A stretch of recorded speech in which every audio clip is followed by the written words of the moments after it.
Ya, assalamualaikum warahmatullahi wabarakatuh. Nama saya Diki Haryadi dengan NIK H1051 dan 2163. Di sini saya akan menjelaskan materi tentang modul IO sebagai pemenuh dari tugas mata kuliah organisasi dan aksi data. Kira saja, apa itu modul IO? IO atau Unit Input Output itu adalah bagian dari sistem mikroprosesor yang digunakan oleh mikroprosesor untuk berhubungan dengan dunia luar. Jadi itu contoh yang dunia luar itu seperti perangkat peripheral, keyboard, mouse, speaker, dan sejenisnya, yang mana IO ini sebagai komunikator atau perantara dari perangkat tersebut ke mikroprosesor atau CPU. Oke. Selanjutnya, apa fungsi dan kegunaan dari modul IO ini? Yang pertama itu ada kontrol dan perwakilan. Maksudnya itu modul IO ini dirancang untuk mengelola atau mengontrol transaksi dari antara sistem internal dan perangkat peripheral. Yang tadi perangkat peripheral itu di mouse, keyboard, dan sebagainya. Yang kedua itu ada komunikasi CPU. Komunikasi CPU ini melibatkan beberapa modul penting. Pertama itu ada command decoding atau menerima dan mengikut perintah yang dikirim prosesor atau CPU. Jadi modul IO ini menerima dan mengikut perintah dari prosesor tadi. Selanjutnya itu pertukaran data. Ini pertukaran data ini mencakup antara peripheral, prosesor, dan memori utama. Selanjutnya itu ada komunikasi status. Jadi modul IO ini update atau mengomunikasikan status peripheral kepada prosesor. Jadi setiap ada konfigurasi, modul IO ini langsung memberitahu kepada CPU tentang status dari prosesor tersebut. Kemudian ada selanjutnya penguraian alamat. Jadi modul IO ini mengatur setiap peripheral yang terhubung dengan mengelola alamat uniknya. Seperti itu. Selanjutnya itu ada komunikasi perangkat eksternal.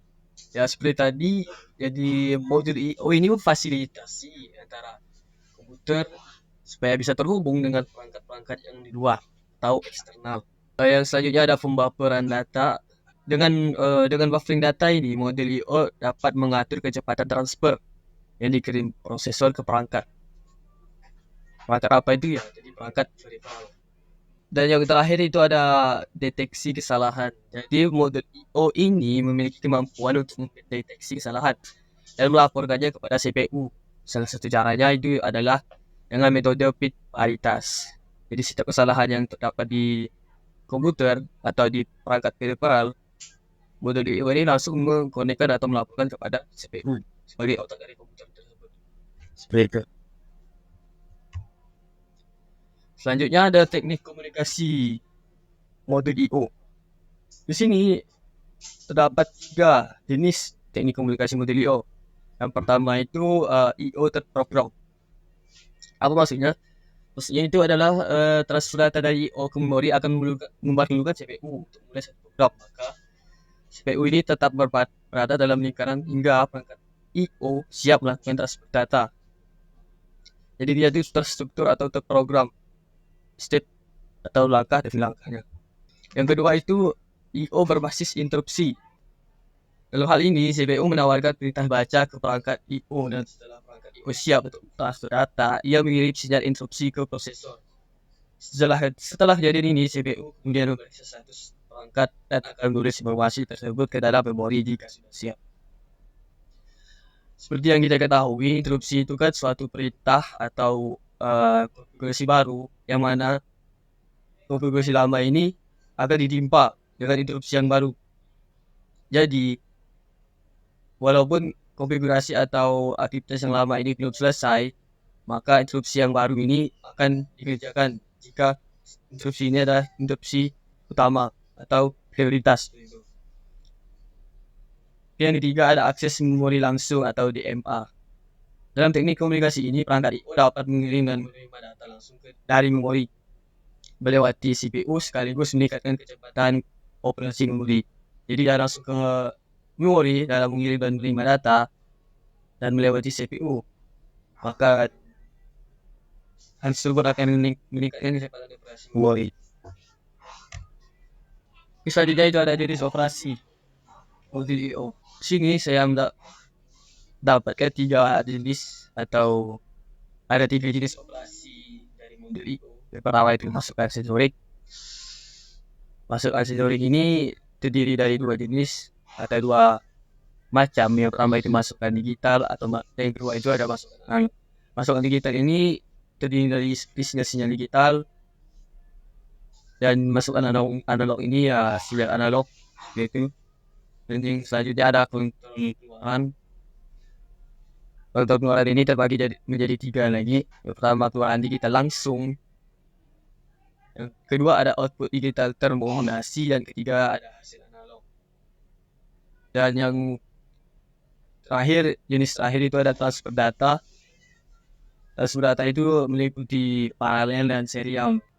Serial ini adalah transmisi atau cara mengirimkan sinyal dalam satu jalur. Sedangkan paralel ini transmisi sinyalnya memiliki banyak jalur atau lebih dari satu. Dan selanjutnya ada peran modul IO pada PLC. Apa itu PLC? PLC itu adalah kepanjangan dari program logic control. Jadi modul IO ini yang di dalam PLC ini dapat ditambahkan ke PLC untuk meningkatkan fungsionalitas, konektivitas, dan pengendalian proses. Jadi mereka berperan penting dengan memproses komunikasi yang dikirim ke PLC serta menerima perintah yang dikirim oleh prosesor. Hal ini memungkinkan mereka mendeteksi kesalahan, bertukar data, buffer data, dan menggunakan transaksi data antara sistem internal dan perangkat peripheral. Jadi intinya itu modul IO ini bisa, jika ditambahkan ke PLC, dia bisa meningkatkan fungsi dan konektivitas serta pengendalian prosesnya. Dan juga dia ini meminimalisir kesalahan yang terjadi. Oke, kesimpulan dari materi yang saya paparkan tadi itu adalah sebagai berikut. Modul IO ini memberikan pemahaman yang komprehensif tentang proses komunikasi antara komputer dengan dunia luar. Jadi modul IO ini membahas tentang jenis-jenis dari input output, perangkat output, dan interfacing input output atau antarmuka, serta pemrograman input output. Dan modul IO ini sangat penting karena dia adalah sebagai komunikator atau fasilitator antara dunia luar dengan komputer agar dapat berinteraksi atau berhubungan langsung. Selanjutnya itu ada materi sistem operasi. Apa itu sistem operasi? Sistem operasi itu adalah sistem yang terdiri atas berbagai komponen kerja hingga metode yang digunakan untuk memerintah dan menjalankan perangkat sesuai keinginan pengguna. Jadi singkatnya itu sistem operasi ini adalah sistem yang digunakan untuk menjalankan komputer. Tanpa adanya sistem operasi ini, maka komputer itu tidak akan berjalan sebagaimana mestinya. Jadi sistem operasi ini juga itu berada di lapisan yang pertama pada memori komputer. Ya, apa kegunaan atau fungsi sistem operasi? Oke, di sini terdapat 6, dan di setiap poin itu ada penjelasannya tersendiri. Yang pertama, menjalankan operasi dasar. Ini maksudnya itu sistem operasi ini memiliki fungsi untuk menjalankan operasi pada sistem komputer, yaitu operasi dasar, yang mana mengelola proses-proses yang berjalan termasuk pembuatan, penjadwalan, dan pengertian proses tersebut. Yang kedua itu mengatur kinerja perangkat. Jadi OS ini bertindak sebagai OS atau sistem operasi ini bertindak sebagai resource manager dalam komputer. Tujuan ini untuk mengontrol fungsi dari hardware seperti memory card, hard disk, CPU, dan perangkat keras penunjang lainnya, agar kinerja perangkat tersebut berjalan sebagaimana mestinya dan dapat bekerja secara maksimal. Yang ketiga itu menyimpan program atau aplikasi. Beragam aplikasi yang terdapat dalam komputer yang tidak hanya tersimpan dalam ruang penyimpanan, melainkan juga ada di sistem operasi. Secara tak langsung aplikasi tersebut itu melekat pada OS dan hanya bisa dijalankan jika OS tersebut beroperasi. Jadi jika OS-nya berhenti, maka aplikasi tersebut tidak dapat dijalankan. Yang keempat itu menampilkan visualisasi laman. Visualisasi laman itu ya seperti yang nampak seperti ini, layar, ada grafis, teks, video, audio, dan lainnya. itu kan di laptop maupun smartphone itu ada. Jadi OS ini bekerja dan beroperasi untuk mengelola hal tersebut, salah satunya. Yang kelima itu mengamankan program. Jadi OS ini tidak hanya bekerja sebagai perangkat lunak, jadi dia ini juga membawa fungsi penting, yaitu fungsi sistem keamanan. Jadi misalnya kita sebagai user ini menjalankan suatu aplikasi ataupun mengunjungi suatu web untuk mencegah agar laptop atau perangkat kita terserang malware atau virus, maka sistem operasi ini dibutuhkan untuk tadi mencegah serta menghalau dan meminimalisir hal tersebut agar tidak terjadi. Yang keenam itu ada manajemen file. Manajemen file ini adalah suatu fungsi yang mana sistem operasi ini memanajemen file tadi. Itu melibatkan penyimpanan, pengolahan, dan akses data, serta pembuatan. Jadi yang berhubungan dengan file juga OS ini terkait. Oke, selanjutnya itu ada jenis-jenis sistem operasi. Di sini bisa terlihat ada terdapat 5 jenis dari sistem operasi itu. Yang pertama distribusi OS, yang kedua itu batch OS, yang ketiga mobile OS, yang keempat multitasking OS, dan yang kelima itu real time OS.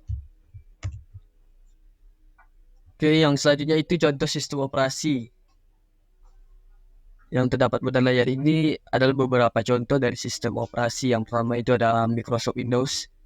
Yang Microsoft Windows ini sistem operasi yang paling banyak digunakan atau yang paling sering kita dengar, di mana laptop atau perangkat PC atau komputer itu pada umumnya menggunakan sistem operasi Microsoft Windows.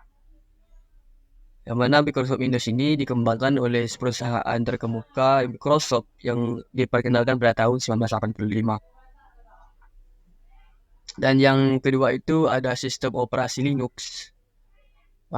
Linux ini dikembangkan proyek perangkat lunak open source. Dan Linux ini juga banyak dipakai, namun tidak sebanyak Windows. Jadi dia ini sebagai alternatif saja seperti itu. Yang selanjutnya itu sistem operasi Mac. SO Max ini adalah SO yang dipakai pada laptop-laptop produksi dari Apple. Jadi setiap laptop Apple itu pasti menggunakan sistem operasi Mac. Dan laptop lainnya seperti laptop biasa tidak bisa menggunakan sistem operasi Mac. Yang selanjutnya itu sistem operasi Chrome. Ini sistem operasi Chrome ini biasa digunakan untuk perangkat Chromebook. Jadi sama seperti Mac, dia ini hanya khusus satu perangkat.